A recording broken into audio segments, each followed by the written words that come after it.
Legal. Excelente. Sabe uma coisa que me chamou a atenção, até anotei aqui, que você falou, professor, sobre o aumento, né, da despesa primária de 11% do PIB, mais ou menos, para casa dos 20% do PIB. E aí você focou bastante nesse ponto dos gastos sociais, que cresceram de 0,4 para 1,5 ali no Do Bolsa Família, do especificamente. Bolsa Família especificamente, de 0,4 para 1,5 ali no final do governo Bolsonaro, início do governo Lula e tal. Só que você trouxe aqui que saiu de 11% do PIB, as despesas totais, para 20% do PIB.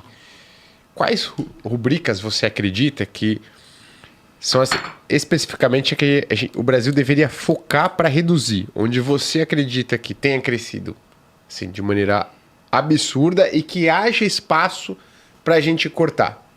Porque muitas cresceram, mas, cresceram porque deveriam crescer. Vamos lá, pode ser. Quais são as detratoras e ali o mato é alto daria, né? Então vamos lá. Em termos de grandes rubricas, como processo histórico de 20, 30 anos, sem dúvida nenhuma, a responsabilidade principal é da Previdência, né? Aí um dado que eu sempre cito, que aí dá para recuar um pouco mais no tempo, e começando por um ano emblemático, que é 1988. Em 1988, ano da, na época, nova Constituição, que teve um impacto relevante sobre as despesas com Previdência, etc., a despesa do INSS era 2,5% do PIB, tá? E hoje é 8% do PIB. E isso não dá para voltar atrás, tá? Volto a dizer, é que nem catraca, tá? Quais foram as três causas disso? As causas disso, três, basicamente. Estamos falando de uma relação com o PIB. Então, uma delas, baixo crescimento do PIB. Foi um período em que, historicamente, a economia, entre aspas, estagnou. Digo entre aspas porque houve um crescimento, mas foi um crescimento muito baixo comparativamente ao passado, etc. E é matematicamente óbvio dizer que se o denominador tivesse crescido mais, se ao invés de a gente ter crescido 2, qualquer coisinha por cento ano, tivéssemos crescido 4% ano, o coeficiente seria menor. Mas, como diz a minha avó, se eu tivesse 4 rodas, eu seria um caminhão. Bom, posso querer, mas isso não aconteceu. Mas esta é uma das três explicações. Em segundo lugar, generosidade da legislação, não é? Porque foi um período histórico que as pessoas podiam se aposentar.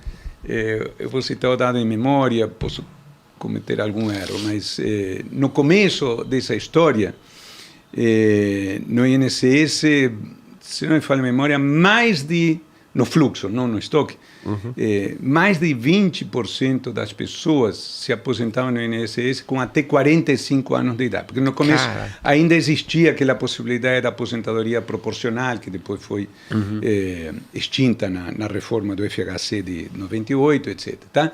Então, enfim, ao longo do tempo nós fomos inibindo aqueles casos mais absurdos. Esse processo concluiu na reforma de 2019, etc. Mas, enfim, esse é um estoque de aposentados que vamos ter que pagar, não é? Durante muito tempo, enquanto essas pessoas viveram, tá? no contrato social. Então, houve uma generosidade muito grande da legislação, zero de crítica a quem se beneficiou disso, não é? Eu tentava sempre separar análise individual da análise do país. Não é? Se você se aposentou aos 46, 47 anos, nada contra. Você exercer um direito, seja feliz. Mas, do ponto de vista do país, não tenho dúvida nenhuma em chamar isso de absurdo. Não faz o menor sentido, tá? Que um país utilizasse recursos públicos para pagar aposentadorias a quem se aposentar, tirando situações de invalidez, evidentemente. Tá? Tirar alguém da força laboral aos 40 e poucos anos. Então, generosidade da legislação. E, em terceiro lugar, aumenta o salário mínimo. Entre a estabilização em 94 e agora, o salário mínimo teve um incremento real de mais de 180%. Evidentemente, sempre é possível dizer, não, mas você conseguiria viver com salário mínimo. É óbvio que para qualquer pessoa de classe média alta ou classe alta, etc., com o padrão de consumo que essas pessoas têm, teriam enorme dificuldade de viver com salário mínimo, tá? Mas vamos entender o seguinte, uma coisa é aumentar a remuneração de quem está no mercado de trabalho, num país que incorpora aos poucos o aumento da produtividade no salário real, etc. Mas praticamente nenhum país do mundo transfere esse crescimento dos salários para as aposentadorias, por uma razão óbvia, tá? Os países já têm um desafio demográfico muito grande associado ao crescimento do número de pessoas que têm aposentadorias, tá? Ou benefícios. Se, além disso, essas pessoas ganharem mais, então o desafio se multiplica, tá? Então, o que aconteceu? Mais ou menos 2/3 do número de aposentados, de pessoas que recebem benefícios, aposentadorias, pensões, etc., ganham um salário mínimo, tá? É claro que o peso na folha é menor, porque, por definição, se eu tenho gente que ganha mais do que um salário mínimo, o peso do salário mínimo na composição do valor é menor do que o peso na composição do quantitativo, tá? Então, nós temos 2/3 de pessoas que ganham salário mínimo e o peso disso na folha do INSS é em torno de 45%, tá? Então, significa que se eu aumento o salário mínimo em 1%, eu aumento em 0,5% a despesa do INSS. Alguém pode dizer, é pouco. Sim, mas você tem que somar isso ao componente demográfico, que é, grosso modo, 2,5% ao ano, tá? Num país que cresce pouco, tá? Então, isso vai aumentando progressivamente. Mas respondendo objetivamente, então, essa análise histórica do passado. Concretamente, agora, o que dá para fazer? Bom, o salário mínimo aumentou, você não pode voltar para trás, o que dá para fazer daqui para frente é deixar de dar os aumentos que foram dados ao longo desses últimos 20, 30 anos. E quem se aposentou, tem que ser pago, isso não se discute, tá? O que... vou usar uma expressão talvez um pouco forte. O que me perturba, né, de alguma forma, como profissional e me angustia um pouco, porque isso reflete certa incapacidade nossa, e me incluo, tá? Dos economistas que temos esse tipo de visão, em conseguir transmitir para a opinião pública a essência das questões, tá? O que ocorre? No Brasil, há uma enorme dificuldade idiosincrática do país, tá?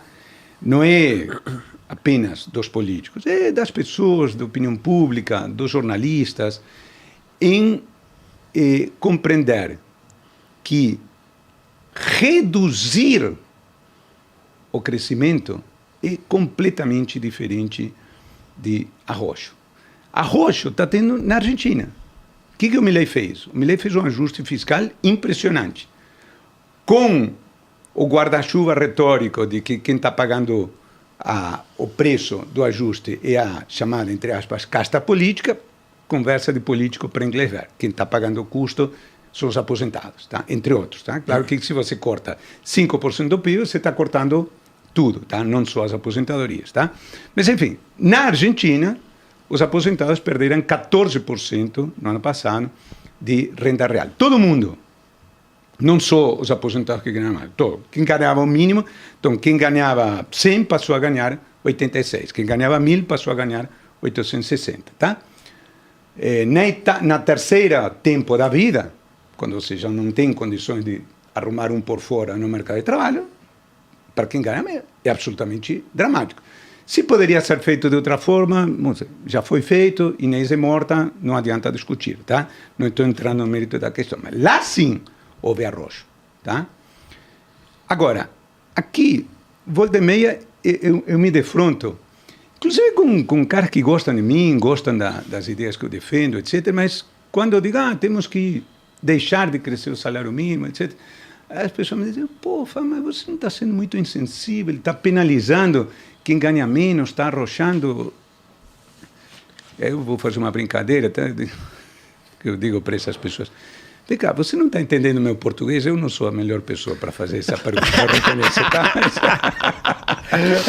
Mas o que eu quero dizer é o seguinte, veja bem, em que lugar daquilo que eu falei nos últimos 30 minutos, nos últimos 2 anos, nos últimos 20 anos, você vai encontrar alguma expressão minha dizendo que você tinha que reduzir o salário mínimo. Jamais falei isso. O que eu estou dizendo é o seguinte, daqui para frente, nós temos que deixar de aumentar essa variável. Mas há uma resistência enorme, tá? Então, o que deveria ser feito, e eu espero que isso entre na pauta para 2027, tá? Eu defendo isso para agora, mas entendo, obviamente, as restrições políticas, as características do atual governo, etc. Tá? Mas espero que isso entre na pauta de 2027, independentemente de quem vencer. Qual é o cardápio que eu tenho defendido nos últimos tempos? Basicamente, um conjunto das seguintes medidas. Em primeiro lugar, ter uma regra do teto em que efetivamente o teto seja o teto. Tá?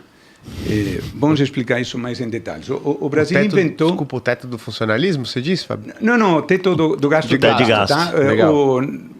Acho que todos que estão nos ouvindo sabem, né, que o governo Temer adotou o teto de gastos, que depois foi revisto no governo Lula, etc. Só que na Argentina existe uma expressão popular que é a seguinte... Hecha a lei, hecha a trampa. Feita a lei, feito o truque. Né? Quer dizer, você faz uma lei e automaticamente cria lá na alíquota, lá no artigo 3, o dispositivo para burla. Tá? Então aqui a gente criou o conceito de teto, mas o brasileiro é esperto, não é? Aí, parlamentar brasileiro, então nem se fala, tá? Aí criamos um conceito tupiniquim, que é o conceito do extrateto. Tá? Então, temos um teto na cabeça do cidadão comum, teto é teto, né? Lá em cima, então, acima disso não tem nada, só o céu, né? Mas não, o Brasil cria o teto, mas como tem algumas coisas que são meio complicadas, você joga Tem um sótão. Não é extrateto, tá? Aí algum ministro tem uma ideia brilhante para gastar mais, programa perfeito, faz todo sentido, etc., desde que entre no orçamento. Mas quando se entra no orçamento para gastar mais aqui, alguém tem que gastar menos lá, o que você faz? Você joga no extrateto. Então você respeita o teto, por definição legal, tá? E as coisas vão se empilhando no extrateto. Então o programa A entra no extrateto, o programa B entra no extrateto, etc. E quando você vai ver, você tem literalmente dezenas de bilhões de reais que estão por fora do teto. Então, o teto não é teto. Tá? Vamos e convenhamos. Se eu tenho um teto, até entendo que algumas questões não podem entrar formalmente no teto. Eu vou citar um exemplo. Crédito extraordinário. Tá? O que é o crédito extraordinário? Para quem está nos assistindo saber. É aquilo que você vai ter que gastar, como o nome diz, extraordinariamente, que você não pode colocar no orçamento. Então, tipicamente, para atendimento a desastres, tá? Digamos o seguinte, tem uma enchente na Bahia, tá? Aí um rio vazou porque choveu muito e tem 50 mil pessoas que ficaram desabrigadas. Não dá para o Estado, né? Estado brasileiro, não o Estado da Bahia, o Estado, né? Chegar e dizer, olha, infelizmente não há plata, como diz o brasileiro, essa plata tem que aparecer. Eu não posso chegar para 50 mil pessoas e dizer, vai dormir sob a lua, porque não tenho como te ajudar. O Estado existe para alguma coisa, para ajudar as pessoas, tá? Agora, você não sabe no começo do ano onde que vai chover. Então, o Brasil é um país continental, todo ano tem algum desastre, hoje na Bahia, amanhã em Minas, depois no Rio, etc. Tem sido uma constante. E todo ano você tem que gastar, grosso modo, entre 5 e 10 bilhões de reais em situações normais, digamos assim. E tudo bem. Então, que isso esteja fora do teto faz sentido por definição de orçamento, porque em dezembro você não sabe onde eu vou ter que gastar isso. E aí, quando acontece, você aprova um crédito extraordinário que não estava previsto, então tudo bem, tá? Isso aí, tudo bem. Mas uma coisa é, quando você olha a posteriori, estamos falando 10 bi num contexto de 2 tri, realmente pouca coisa. Então, se eu tenho um teto que na prática, quando você olha a posteriori, abrange 99% do gasto, tudo bem, você deixa um por fora. Agora, se eu tenho um teto que abrange 80% do gasto, aí o teto não é teto. Porque a tentação de você fazer com que o 20 vire 21, vire 22, etc., é grande. Então, nós temos que mudar a regra e dizer, ó, vai entrar tudo no teto tirando crédito extraordinário. Tá? Em segundo lugar, eu tenho que mudar a vinculação da saúde para que ela passe a ser vinculada ao próprio crescimento do teto. Porque o governo atual se autoimpôs uma restrição que diz o seguinte, a saúde vai aumentar em função do aumento da receita. E quando eu quero fazer um ajuste baseado no aumento da receita, automaticamente aumenta o gasto. Quando você vai olhar, o gasto com saúde em 2024 foi 0,3%. 0,3% do PIB é muita coisa, maior do que o de 2022. Tá? E tenho que transformar a lei do salário mínimo em uma lei que, ao invés de estar vinculada ao crescimento do PIB, esteja pura e simplesmente vinculada ao INPC. Tá? Então, a forma de fazer isso é dizer o seguinte, nós vamos proteger os aposentados. Chova ou faça sol, os aposentados. Ao contrário do que aconteceu na Argentina, que perderam da inflação, eles estão garantidos pela inflação. Quem está no mercado de trabalho está protegido da inflação? Não, depende do mercado de trabalho.